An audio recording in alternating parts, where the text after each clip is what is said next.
Hey guys, I'm Karlyn Borysenko with Decode the Left. You can find my work over on Substack at Karlyn, Karlyn.substack.com.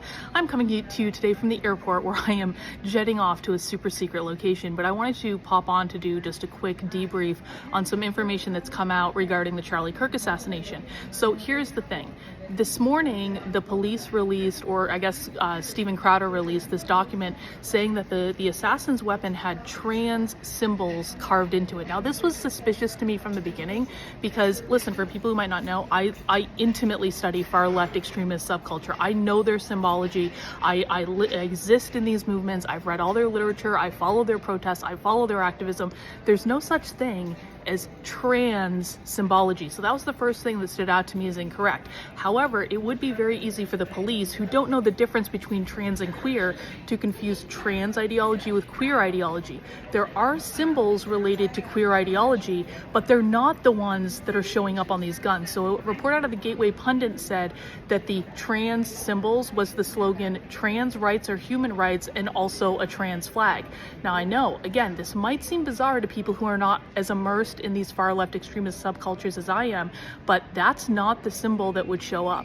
Not coming out of militant queer activism. There is a violent militant queer activist movement called the Bashback movement. They do have symbols. It's the upside down pink triangle. You're also going to see black and pink. So what's suspicious to me about this is if they were going to carve a flag or draw a flag in anything, it would not be the trans flag. It would be the queer Marxist flag or the militant queer activist flag, which is black and hot pink.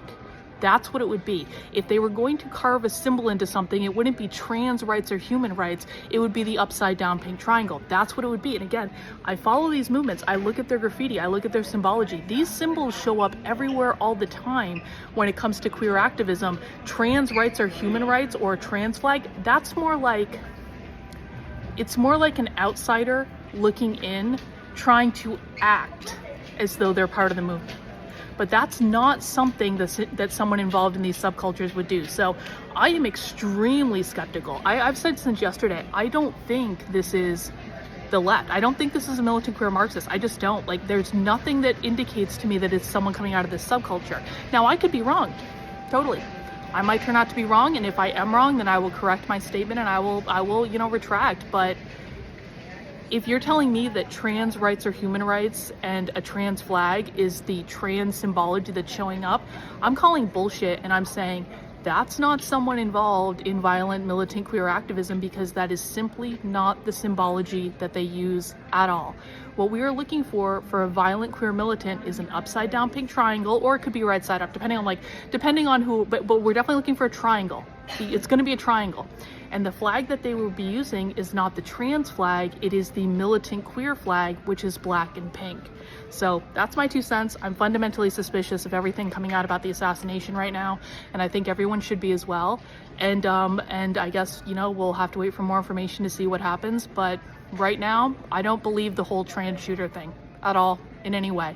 And I'm literally writing 2 books on this movement right now. I've studied this movement intimately for years. If you saw inside my bag right now, you would see that there is actually, my bag is filled with militant queer literature that I'm going to be reading on the flight.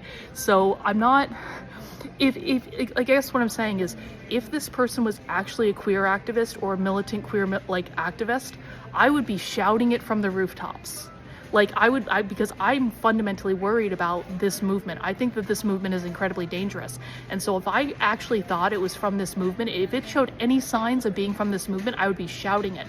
But what I'm seeing is, it's like someone outside the movement looking into it, trying to be in the movement, but not quite understanding it. It's like if, and I'm not saying this is what happens, I'm just giving an example. It's like if a conservative commentator was looking at militant queer activism and they're going, what would I say and do if I was a militant queer activist? Well, they're not actually involved in the movement. They don't actually understand their language. They don't actually understand their symbology.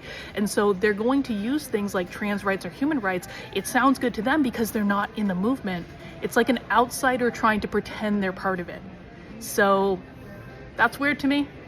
That's all I'm saying. I'll catch you guys on the flip side.